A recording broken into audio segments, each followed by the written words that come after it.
Have you ever wondered why Jesus was baptized? Well, if you think about it, in the book of Acts, chapter 19, verse 4, the Apostle Paul states that the baptism of John, which is the baptism that Jesus received, was for the repentance from sin.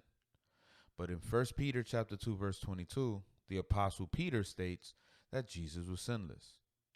Furthermore, during the baptism, Jesus told a very hesitant John the Baptist that we must all carry out what God requires of us, meaning that John the Baptist was required to baptize Jesus, and Jesus was required to receive the baptism.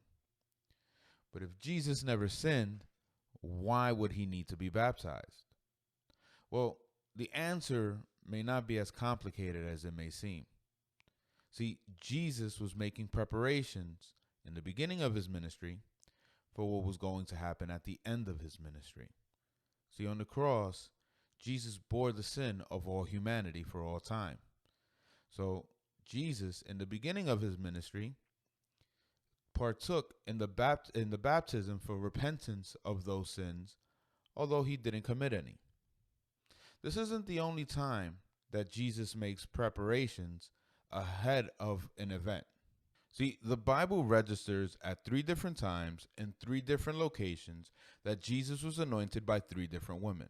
Now, the first one takes place in Luke chapter 7, where he's dining at the house of a Pharisee by the name of Simon. And during that time, a certain immoral woman, who many people believe is Mary Magdalene, walks in and anoints him. And during this time, she's wiping the tears that are falling on his feet with her hair. Now, the second time takes place in John chapter 12. And this is 6 days before the Passover, and it actually takes place in the house of Lazarus. Now, during that time, Lazarus' sister Mary goes to Jesus and anoints him on his head.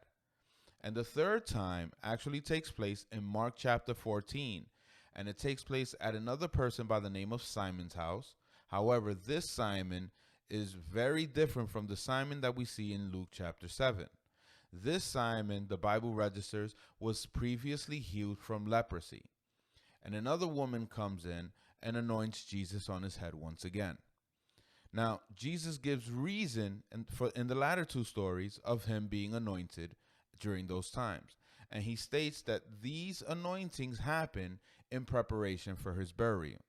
Now, if we know the story of the cross and the resurrection, we know that on the day of Jesus' resurrection, the women were actually going to the tomb to prepare his body for burial, because he died right on the cusp of the Sabbath.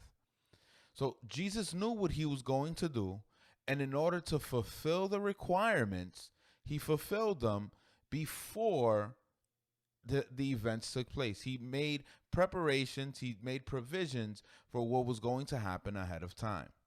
Now, this is important for us to understand, because sometimes we ourselves go through situations in preparation for us to help other people.